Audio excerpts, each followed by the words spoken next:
because actually we've lost control of William.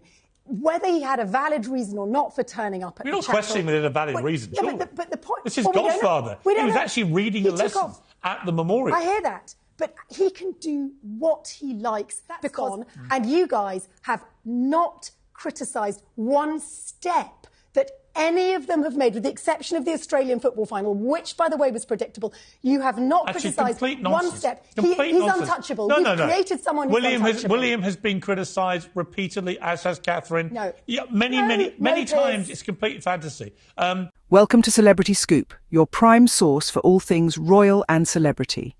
Today, we're taking a look at something that might make you rethink everything you know about the royal family and the media. We're talking about a dance. Not the kind with twirls and dips, but a dance nonetheless. A delicate PR dance that has existed between the British media and the royal family for decades. Picture it like a ballroom, where the media and the royals twirl around each other, each partner benefiting from the other's presence. On one side of the dance floor, we have the media, always hungry for the next big scoop, the next headline-grabbing story.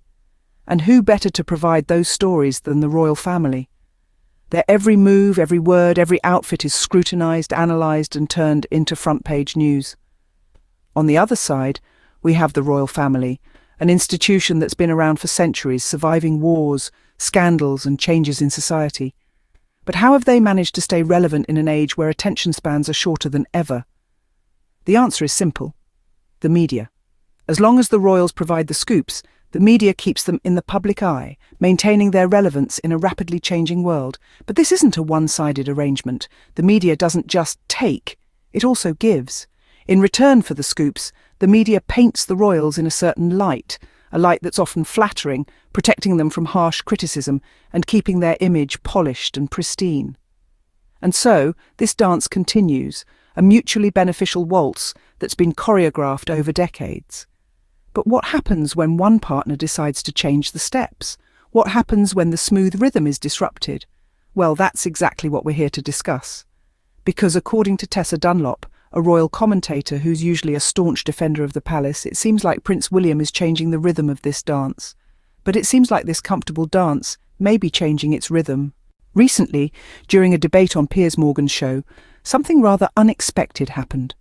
Royal commentator Tessa Dunlop, who has a reputation for defending the palace, let something slip. In the heat of the debate, while passionately defending the royal family, she inadvertently revealed a truth. The media has lost control of Prince William.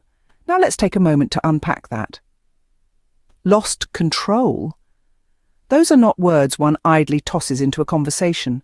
They imply a situation of great significance, a shift in the balance of power. For many years, the British media and the royal family have enjoyed a symbiotic relationship, a finely choreographed ballet, if you will, where each party reaps the benefits. The press secures their exclusive stories, their juicy tidbits that keep the public engaged. In return, the royals maintain their relevance, their image carefully curated and protected. But according to Dunlop's slip, this delicate dance seems to be faltering, particularly with Prince William. The timing of this revelation is also noteworthy.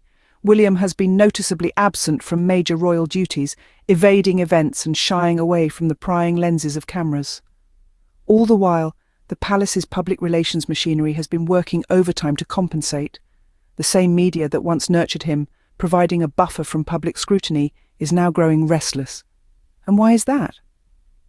It's simple. William has stopped playing by their rules.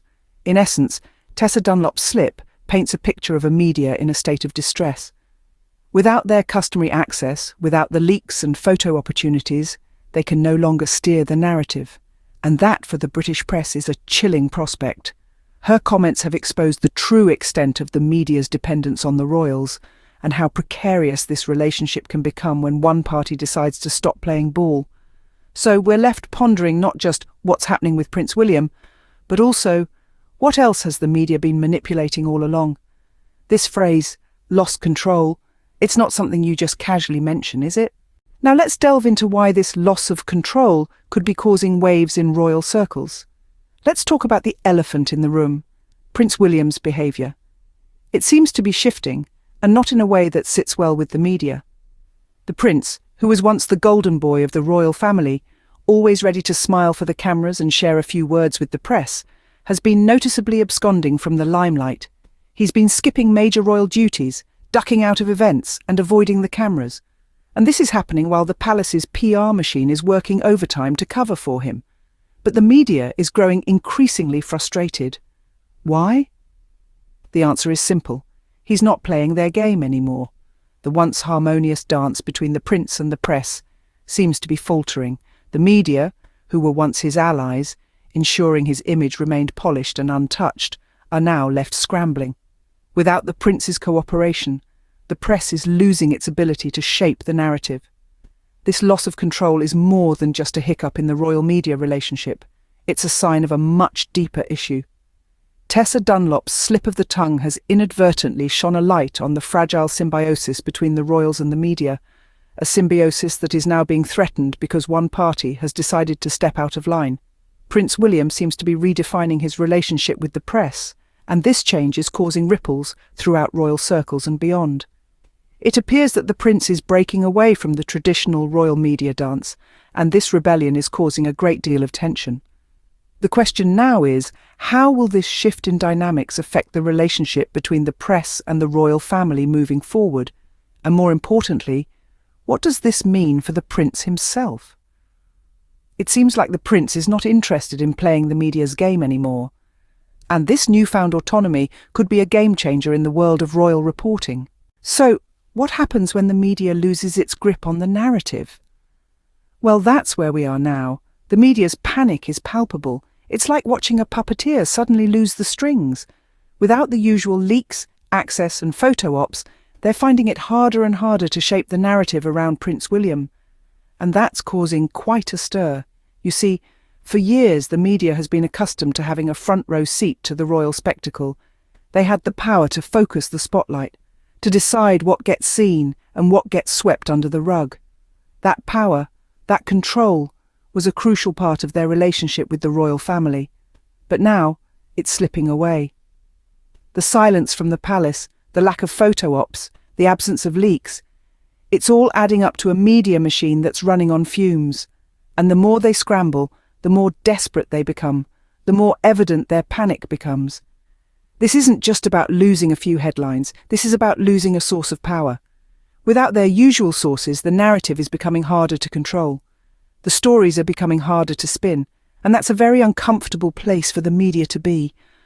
They're used to being the ones pulling the strings, shaping the narrative, controlling the conversation. But now they're the ones being left in the dark, and that's causing a level of panic we haven't seen before. This isn't just a story about Prince William, this is a story about power, control, and the lengths the media will go to maintain their grip on the narrative. It's a story about what happens when the tables turn, when the puppeteers lose their strings. And in this case, the media's loss of control over the royal narrative is revealing just how much they've been manipulating the story all along. It's a wake-up call, a game changer, and it's making everyone question what they thought they knew.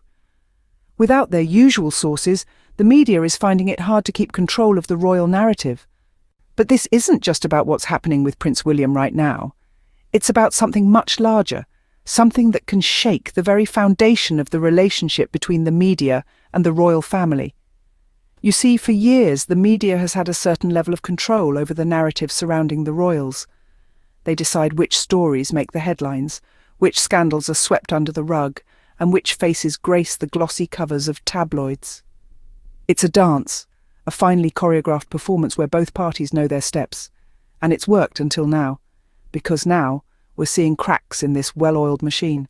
With Prince William no longer playing by the rules, the media is left scrambling. They're losing control of the story, and that's a terrifying prospect for them. But what does this mean for the future of the royal family's relationship with the press? Well, for one, it could mean a shift in power dynamics.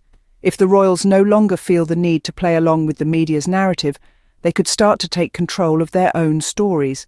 This could lead to a more authentic portrayal of the royals, free from the media's influence.